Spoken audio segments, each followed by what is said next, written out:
بسم اللہ الرحمن الرحیم۔ ناظرین، میں ہوں وحید جاوید، آپ دیکھ رہے ہیں میرا یوٹیوب چینل۔ ناظرین، چیئرمین تحریک انصاف عمران خان صاحب نے کل خطاب کیا ہے قوم سے۔ وہ خطاب ان کا بڑے لوگوں نے سنا ہے، اس کی ریٹنگ بھی بڑی ہائی گئی ہے، لیکن خان صاحب نے معمول کے مطابق، جو خان صاحب کا حکومت میں تھے تو بھی معمول تھا، اور جب ان سے حکومت ختم ہوئی تو بھی ان کا ایک معمول تھا، معمول کے مطابق پھر انہوں نے ایسی چول ماری ہے، اتنی بڑی چول ماری ہے کہ جو نیب میں ان پہ کیس بنا ہوا تھا القادر کا، انہوں نے بجائے اس کے کہ وہ نیب میں جا کے وہ بتاتے کہ القادر کیا ہے، القادر ٹرسٹ ہے کیا، القادر ٹرسٹ میں ہوا کیا، انہوں نے خود ہی ساری تفصیل بتا دی ہے۔ اب آپ ان کی تقریر سنیں، یہ میں ویڈیو میں آپ کو سناتا ہوں، یہ سنیں کہ وہ کیا کہہ رہے ہیں۔ اس میں انہوں نے کیا کہا ہے جی، کہ ایک موصوف ہیں ملک ریاض صاحب جو بیریا ٹون کے مالک ہیں۔ ملک ریاض صاحب کو کرائم جو ایجنسی ہے یو کے کی، نیشنل کرائم ایجنسی یو کے نے ملک ریاض صاحب کو پکڑا ہے، اور پکڑتا بندہ کس کو ہے؟ جو ملزم یا مجرم ہوتا ہے، جس پہ الزام ہوتا ہے۔ یو کے کرائم ایجنسی نے باقاعدہ ملک ریاض صاحب کو پکڑا کہ یہ 190 ملین پاؤنڈ جو ہے وہ غیر قانونی پاکستان سے آپ یہاں پہ منی لانڈرنگ کے ذریعے لائے ہیں، اور وہاں کا ایک قانون ہے کہ جس ملک سے بھی وہ رقم آتی ہے اس ملک کو آگاہ کیا جاتا ہے، اس کے وزیر اعظم کو آگاہ کیا جاتا ہے، اس کے منسٹر کو آگاہ کیا جاتا ہے، اور وہ رقم واپس دی جاتی ہے۔ اب یہاں پہ ہونا کیا تھا کہ ملک ریاض صاحب وہاں پہ مجرم بنتے، ملک ریاض صاحب پہ یو کے کرائم جو نیشنل کرائم ایجنسی ہے وہ باقاعدہ کیس چلاتی کہ ملک ریاض صاحب مجرم ہیں، انہوں نے یہ جرم کیا ہے۔ اب خان صاحب نے وہاں پہ کیا کیا؟ آپ لوگ جو پی ٹی آئی کے محبت کرنے والے ہیں نا، آپ سمجھتے رہیں کہ خان صاحب کے ساتھ جو پیرنی ہیں، پیرنی کا بڑا فیض ہے، حالانکہ فیض پیرنی کا نہیں تھا، فیض والوں کا تھا۔ اب خان صاحب نے وہاں پہ کردار یہ ادا کرنا تھا بطور پی ایم کہ یہ شخص مجرم ہے، اس کو ہمارے حوالے کیا جائے اور ہمیں پیسے واپس کیے جائیں۔ وہاں مجرم اس کو بننے سے روکا، وہ مجرم نہیں بن سکا، وہاں پہ خاموشی سے ایک ڈیل ہوئی۔ اب ڈیل میں ہونا کیا تھا کہ وہ رقم جو پاؤنڈ میں 190 ملین پاؤنڈ تھی، وہ رقم حکومت پاکستان کے خزانے میں آنی تھی۔ اب مجرم نے کیا کیا وہاں پہ، جو ملک ریاض صاحب اپنی ویڈیو میں کہتے ہیں کہ میں پہیے لگاتا ہوں، مجرم نے پہیے لگائے، باقاعدہ وہ مجرم ہے کیونکہ نیشنل کرائم ایجنسی نے ملک ریاض کو مجرم ڈکلیئر کیا ہوا ہے۔ اب مجرم نے کیا کیا؟ پہیے لگائے۔ پہیے کس کے تھرو لگائے؟ اس ٹائم کے تھے وہ بڑے خوبصورت سے انسان تھے، ان کا نام مجھے ذہن سے بھول رہا ہے، وہ اکثر ٹی وی پہ آ کے بیٹھتے تھے، وہ سرس میں ان کے بال نہیں ہوتے تھے، اکبر صاحب، شہزاد اکبر صاحب۔ شہزاد اکبر صاحب کے ذریعے فیض ملا، اور فیض کے ذریعے پتہ نہیں اور کس کو فیض ملا۔ اس فیض میں ہوا کیا؟ اس فیض میں یہ ہوا کہ مجرم نے بجائے اس کے کہ اس پہ کا جرم ثابت ہوتا، وہ قانون وہاں پہ حرکت میں آتا، اس کو گرفتاری ہوتی اور وہ ساری زندگی کے لیے مجرم ڈکلیئر ہوتا، اس کو بڑے شفاف طریقے سے باہر نکالا۔ باہر نکالنے کے بعد اس کے ساتھ ایک نئی محبت کی گئی، ملک ریاض صاحب کے ساتھ۔ ملک ریاض صاحب کے ساتھ یہ محبت کی گئی کہ ملک صاحب آپ نے چونکہ سپریم کورٹ نے ایک آپ پہ آرڈر کیا ہوا ہے، کتنا جرمانہ کیا ہوا ہے، وہ آپ نے جرمانہ دینا ہے، تو ہم آپ کے یہ پیسے کنورٹ کر دیتے ہیں۔ میرے پاکستانیوں، وہ خوبصورت تحریک انصاف کے جیلو، وہ پیسہ کنورٹ ہوا، وہ کنورٹ ہو گیا سپریم کورٹ کے جرمانے میں۔ اب بتائیں یہاں پہ فائدہ کس کو ہوا؟ فائدہ ہوا فیض کو جو فیض بانٹ رہا تھا، فائدہ ہوا شہزاد اکبر کو جو ڈیل کر رہا تھا، فائدہ ہوا ملک ریاض کو جو اسپیشل اس گینگ کا مجرم تھا۔ نہ اس پہ منی لانڈرنگ کا کیس بنا، نہ اس پہ کوئی اور دفعہ لگی، وہ یو کے میں انٹرنیشنل دنیا میں جہاں مرضی آئے جائے، اس پہ کوئی الزام نہیں ہے، اور اس کی ڈیل ہو گئی۔ اب دیکھیں، اس سارے کھیل کی تصدیق میں نہیں کر رہا، اس سارے کھیل کی تصدیق کون کر رہا ہے؟ خان صاحب۔ خان صاحب کہہ رہے ہیں کہ میں تو مظلوم تھا.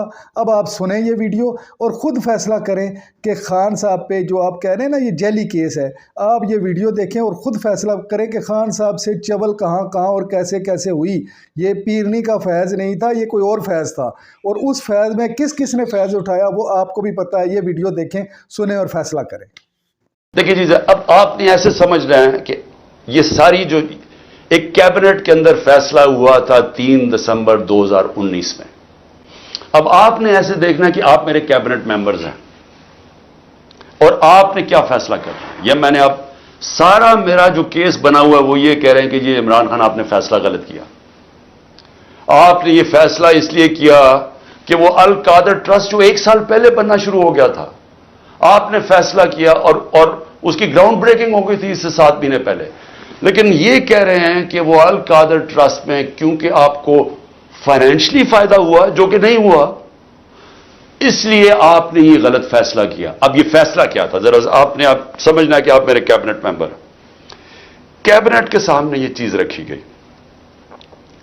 کہ جی ہمارے ایک ملک ریاض کے اور این سی اے ہوتا ہے نیشنل کرائمز, ان کی نیشنل کرائم ہوتی ہے ایجنسی, وہ این سی اے نے ملک ریاض کے پیسے فریز کر دیے 190 ملین پاؤنڈ انگلینڈ کے اندر. اور ورڈ یہ سنیں, انہوں نے کہا یہ سسپیشس ٹرانزیکشن ہے. انہوں نے منی لانڈرنگ نہیں کہا, انہوں نے کہا کہ ہمیں شک ہے کہ یہ پیسہ یہ وائٹ پیسہ نہیں ہے, بلیک کا پیسہ ہے. انہوں نے پیسے فریز کر دیے. ملک ریاض اور این سی اے کے بیچ میں ایک اگریمنٹ ہو جاتی ہے, ان کے وکیل اگریمنٹ کر لیتے ہیں. اس اگریمنٹ کے تحت یہ فیصلہ ہوتا ہے, ملک ریاض کہتا ہے کہ یہ جو 190 ملین پاؤنڈ ہے یہ میں پاکستان میں جو میں نے سپریم کورٹ کو وعدہ کیا تھا, جو میرے اوپر جرمانہ لگا تھا, میں یہ اس اکاؤنٹ میں ڈالنا چاہتا ہوں سپریم کورٹ کے. ہماری کیبنٹ کے سامنے اب یہ آتا ہے کہ آپ کے پاس 2 چوائسز ہیں. اگر آپ اس کو یہ اگریمنٹ کو کانفیڈینشل رکھیں گے, یعنی آپ کیبنٹ کے اندر کھولیں گے نہیں, کیونکہ انہوں کا یہ تھا کہ جب کیبنٹ میں اگریمنٹ کھلے گی تو وہ پبلک ہو جائے گی, کیونکہ کیبنٹ کے منٹس پبلک ہو جاتے ہیں. تو انہوں نے کہا کیونکہ وہ پبلک ہو جائے گی اس لیے ہم اس کو کانفیڈینشل رکھتے ہیں, لیکن اگر عدالت کھولنا چاہے تو وہ کھول سکتی ہے, یا کوئی ایجنسی نیب کوئی کھولنا چاہے کھول سکتی ہے. یہ تھی اگریمنٹ. لیکن اگر آپ یہ نہیں مانتے, اب یہ ذرا غور سے سنیں, اگر آپ اس کو کانفیڈینشل نہیں رکھتے تو آپ کو پاکستان کی گورنمنٹ کو برطانیہ کے اندر جا کے کیس کرنا پڑے گا کہ یہ جو 190 ملین پاؤنڈ ہے یہ پاکستان سے منی لانڈرنگ ہو کے گیا ہے, اور آپ کو ثابت کرنا پڑے گا کہ یہ پاکستان سے منی لانڈرنگ ہوئی ہے. اب سمجھ گئے؟ اب اگر آپ یہ کیس ہار گئے تو یہ پیسہ انگلینڈ میں رہ جائے گا, یہ آپ کا 190 ملین پاؤنڈ چلا جائے گا, یہ انگلینڈ میں رہ جائے گا. تو اگر آپ کو وہ کیس جیت جاتے ہیں تو پھر وہ پاکستان میں آئے گا, اور وہ دوسری مد میں آئے گا. وہ آئے گا اس مد کے اندر کہ یہ جو سپریم کورٹ کی جو اکاؤنٹ ہے اس میں نہیں جائے گا, گورنمنٹ آف پاکستان کو آ جائے گا منی لانڈرنگ. اب کیبنٹ کے اندر ڈسکشن کیا ہوتی ہے؟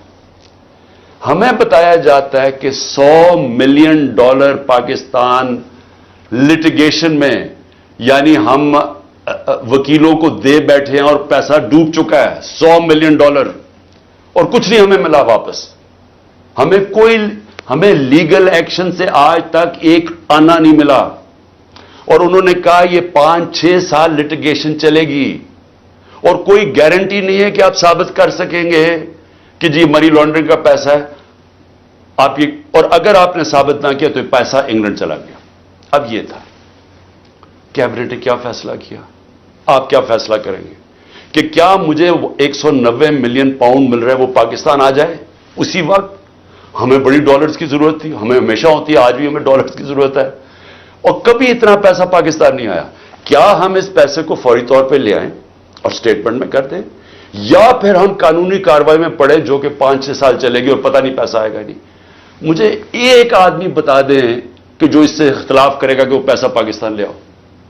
میں یہ پوچھنا چاہتا ہوں کہ کون سا احمق ہوگا جو پتا ہوگا کہ آپ نے کیس بھی نہیں, یعنی کون سا یہ جوا کھیلے گا اور 5-6 سال انتظار کرو اور ہو سکتا ہے پیسہ ہی نہ آئے. تو ساری کیبنٹ نے فیصلہ کیا کہ جناب ٹھیک ہے کانفیڈینشیل اگریمنٹ ہم مان لیتے ہیں, پیسہ پاکستان آ جاؤ. پیسہ پاکستان آ گیا, اسٹیٹ بینک کے اندر ڈپازٹ ہو گیا, سپریم کورٹ کے اندر وہ پیسہ ڈپازٹ ہو گیا 190 ملین پاؤنڈ. اب اگلی بات, اب نیب مجھے کہہ رہی ہے کہ آپ نے یہ اس لیے بدنیتی سے کیا کیونکہ آپ نے ملک ریاض نے آپ کے لیے القادر ٹرسٹ جو ہے وہ اس نے جو سارا اس کا اسپانسر وہ تھا, تو آپ نے اس کو فائدہ پہنچانے کے لیے کر دیا. بھائی سوال بڑا سمپل ہے. آج آپ کے پاس 190 ملین پاؤنڈ پڑا ہوا ہے سپریم کورٹ میں. نیب آج کہے کہ یہ غلط مات میں پیسہ آ گیا ہے, آپ جا کے انگلینڈ کے اندر کیس کریں اور ثابت کر دیں کہ منی لانڈرنگ کا پیسہ اور وہ ادھر سے ادھر چلا جائے گا. یعنی آپ کو کون روک رہا ہے اس چیز میں؟ کیونکہ آپ نے صرف ثابت کرنا ہے کہ منی لانڈرنگ کا پیسہ, جا کے کیس کر کے کر دیں, پیسہ تو پاکستان آ گیا. تو کون چیز کیا آپ کو روک رہی ہے؟ اگر آپ یہ سمجھتے ہیں کہ غلط مت میں چلا گیا تو آپ کے پاس تو اپرچونٹی ہے, نیب تو کیس کر سکتا ہے, کیوں نہیں کیا ابھی تک کیس؟ صرف مجھے ذلیل کرنے کے لیے. اور یہ کہہ رہے ہیں کہ مجھے ذاتی طور پہ فائدہ ہوا. اب القادر کیا ہے؟ میں نے یہ فیصلہ کیا تھا کہ جب بھی مجھے اللہ نے موقع دیا, دو چیزیں میں نے کی. رحمت للعالمین اتھارٹی سیٹ اپ کی کہ میں اپنے بچوں کو سیرت نبی اسکولوں سے شروع کریں, ریسرچ کروائیں, ہمارا کیریکٹر بلڈنگ شروع ہو. ہماری اخلاقیات بالکل ختم ہو چکی ہے, اس کو ہم اٹھائیں اپنے نبی کی سیرت کے ذریعے. اور دوسرا میں نے یہ یونیورسٹی رحمت اللہ عالمین اتھارٹی, اور یہ دوسرا یونیورسٹی کا سوچا, القادر یونیورسٹی, جس میں ہم نے کوشش یہ کی کہ سیرت نبی کے اوپر ہم ریسرچ کریں. انٹرنیشنل اسکالرز کو میں نے انگیج کیا اور پھر ٹیکنالوجی بھی پڑھائی جائے بچوں کو. یہ اس کا مطلب تھا کہ ماڈرن ٹیکنالوجیز بھی پڑھائیں, آرٹیفیشل انٹیلیجنس ایسی, اور ساتھ ساتھ اپنی لیڈرشپ ڈیولپ کریں سیرت نبی کے اوپر, ان کے کیریکٹر کے اوپر, اور لوگوں کو تیار کریں. میری جو بیوی بشرا بیگم, ان کے اوپر وارنٹ نکال دیے گئے. کس چیز کے؟ کہ وہ ایک ٹرسٹی ہیں. ان کو میں نے ٹرسٹی رکھا. کیوں ٹرسٹی رکھا؟ کیونکہ سیرت نبی میں ان کو انٹرسٹ ہے, انہوں نے بڑی پڑھا ہوا ہے اس چیز کے اوپر. انہوں نے یعنی وہ ان کا شوق ہے کہ یہ سیرت نبی پھیلائی جائے, تو اس کو ٹرسٹی رکھ دیا. ٹرسٹی کو لکھا ہوا ہے ڈیڈ میں نہ ایک آنا مل سکتا ہے, نہ ان کی تنخواہ ہے, نہ کوئی پیسہ مل سکتا ہے, نہ ان کا پراپرٹی میں کچھ ہے, ان کا کوئی تعلق نہیں ہوتا. ٹرسٹی کا صرف کام ہوتا ہے کہ جس وجہ سے ٹرسٹ بنا تھا, مثلا شوکت خانم ہے, تو شوکت خانم اگر غریبوں کا 75% مفت علاج ہونا تھا کینسر کا, تو یہ نہ ہو کہ وہ 50% کر دے. یعنی اس لیے ہوتا ہے ٹرسٹ. جو پالیسیز ہوتی ہیں وہ, باقی پروفیشنل چلایا جاتا ہے, چاہے وہ القادر ہو, چاہے نمل یونیورسٹی, چاہے شوکت خانم ہو. نہ مجھے 1 روپے کا فائدہ آج تک شوکت خانم سے ہوا ہے, نہ نمل یونیورسٹی سے ہوا, اور نہ القادر سے ہوا. کیونکہ القادر ایک پروفیشنل اب وہ چل رہا ہے, وہاں سارے بچوں کو مفت تعلیم مل رہی ہے, جو بھی القادر میں پڑھ رہے ہیں سب کو مفت مل رہی ہے. اور ان کو جس طرح میں نے آپ کو کہا کہ اس کا مقصد کیا. یہ کہہ رہے ہیں نیب کہ مجھے ذاتی طور پہ فائدہ ہوا. کدھر؟ اچھا کیونکہ پیسے کا تو کوئی بتا نہیں سکتے, مجھے کیا پیسے کا فائدہ ہوا؟ تو کہہ رہے نہیں سیاسی طور پہ آپ کو فائدہ ہوا, کہ جس طرح القادر سے میری سیاست جم گئی. یہ ہے کیس. میں صرف آپ کو یہ بتانا چاہتا تھا کہ اتنا پروپیگنڈا ہو رہا ہے, لوگوں کو بتا. 4.5 گھنٹے مجھے نیب میں بٹھایا اور بار بار یہی پوچھتے رہے کہ جی دیکھیں آپ کو تو اس سے بڑا فائدہ ہوا ہے. اور ملک ریاض کو آپ نے کیوں کیا؟ بھئی ملک ریاض کو اس لیے کیا کہ پاکستان کے سب سے بڑا بلڈر ہے وہ ہے ملک ریاض.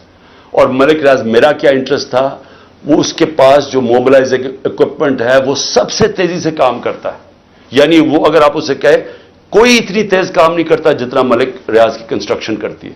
میرا انٹرسٹ کیا تھا کہ وہ جلدی سے سیٹ اپ ہو القادر, جتنی جلدی سیٹ اپ ہو, اور میں اگر پرائم منسٹر تھا میں ان کو فائدہ پہنچا سکوں, انٹرنیشنل اسکالرز لا سکوں ہوتے ہوئے اس وقت. میرا تو صرف یہ انٹرسٹ تھا. اور مجھے اس سے کیا انٹرسٹ ہے؟ جس طرح ہر سال شوکت خانم میں 9 ارب روپیہ اکٹھا ہوتا ہے, تو کیا وہ میری ذات کے لیے ہو رہا ہے؟ اس لیے میں چاہتا تھا کہ میں آپ کو کلیئر کر دوں کہ جس طرح کی کوششیں کی جا رہی ہیں, اور مجھے جنہوں نے پکڑا تھا نیب میں وہ اتنی بدنیتی تھی کہ انہوں نے 28 کو ایک دم ہم میری جو انکوائری کو انویسٹیگیشن میں بدل دیا. مجھے انکوائری رپورٹ ہی نہیں دکھائی, اور 28 کو انکوائری سے انویسٹیگیشن کرتے ہیں, 1 تاریخ کو میرا وارنٹ نکال دیتے ہیں, اور مجھے پتہ ہی نہیں ہے کہ قانون کہتا ہے کہ انکوائری میں میرا جواب آنا چاہیے. اور جس دن میں اٹھاتے ہیں مجھے وہاں سے رینجرز آ کے مجھے جس آپ کے سامنے جو طریقہ انہوں نے اختیار کیا مجھے اٹھانے کا, اس دن میں بیل لینے کے لیے بیٹھا ہوا تھا, کیونکہ ہمیں اخباروں سے پتا چلا کہ انہوں نے انویسٹیگیشن کر دیا. کوئی انصار عباسی کا آرٹیکل آیا 30 اپریل کو, تب ہمیں پتا چلا کہ انہوں نے انویسٹیگیشن کر دیا. میرے وکیل نے لکھا لاہور اسلام آباد ہائی کورٹ کو, یہ کیا مذاق ہو رہا ہے. تو میں اس دن اسلام آباد ہائی کورٹ اس پہ جا رہا تھا عدالت میں, جب انہوں نے ادھر سے اغوا کر کے باہر لے گئے اور پکڑ کے. جب میں جب جیل میں پہنچا تو پہلے ہی دفعہ تب انہوں نے مجھے انکوائری رپورٹ دکھائی. تو یہ تھا سارا ڈرامہ. میں نے کہا آپ سب کو بتا دوں. آخر میں اپنی ساری قوم کو کہنا چاہتا ہوں کہ دیکھیں, یہ جو برا وقت ہے یہ ایک اللہ کا نظام ہے, اس میں ہمیں صبر کرنا چاہیے. کوئی ہمیں اس میں دل برداشتہ نہیں ہونا چاہیے. قوموں کی زندگیوں میں یہ مشکل وقت آتے ہیں, اور کئی میرے لوگ بہت مشکلوں سے گزر رہے ہیں.